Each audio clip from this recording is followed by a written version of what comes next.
Man, I want to talk about this fight, Ball versus Figueroa. Man, I thought Ball was gonna win on a decision because I think Ball's power is a bit overrated. He is explosive. He is a dangerous.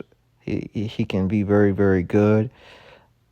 A lot of people hate him because he is a dirty fighter. I will admit he's a very dirty fighter, but when he's not doing dirty shit, he's actually really good. He's good and he's explosive. And Brandon, he's been looking not so good in his last fights, and he lost to I think Fulton not before he fought Joet. So a lot of people thought he was washed like his brother, but man, Figueroa is not washed. He's still here. His durability, his chin is still there. Anyway, in the fight, uh, I had it. There was a lot of swing rounds. I had round one a swing round, round two for Ball, three Figueroa, three a swing round maybe for Ball, five a swing round, six and seven I had for Ball, eight and nine for Figueroa. 10 was also a swing round, and I had number 11 for Figueroa. So that means, yeah, I think it was a pretty close fight. But in round 12, he closed it. What was happening throughout the fight was that Ball was getting pushed back. They're both pressure fighters, but Figueroa is big, man. He's durable, and he's got a great chin.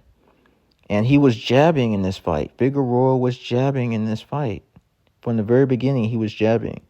And then what I noticed about Ball is that he got tired, like in round 4 or 5, his mouth was open. I'm like, is Ball's mouth open? I'm like, yeah, it's open, but it's not like hugely open.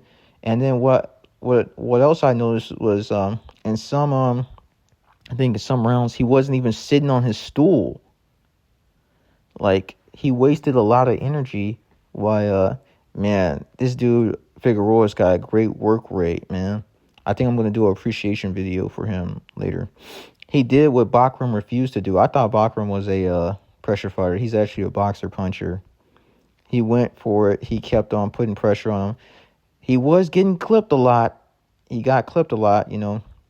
Sometimes Ball looked like a master in there because he kept on countering him. And I was surprised at how many jabs Ball landed, hooks as well. But as the fight went into the second round, during the last few rounds, Brandon started to land his jab. That's when I knew something. Oh, man, Brandon's landing his jab. Brandon, he was throwing his jab out there, but, you know, he doesn't really land it very often.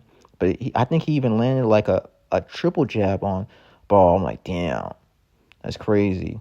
And then from the beginning, Brandon was also throwing a lot of body shots from the very beginning and pushing Ball back. And, you know, Ball, he's a small guy. So, you know, he can't really fight from the outside. It requires a lot of energy. And he just sapped a lot of his energy. Brandon sapped his energy. He used his jab, and he put a lot of pressure, and he used his body punching. He switched stances as well. And, man, in the 12th, he caught him punching.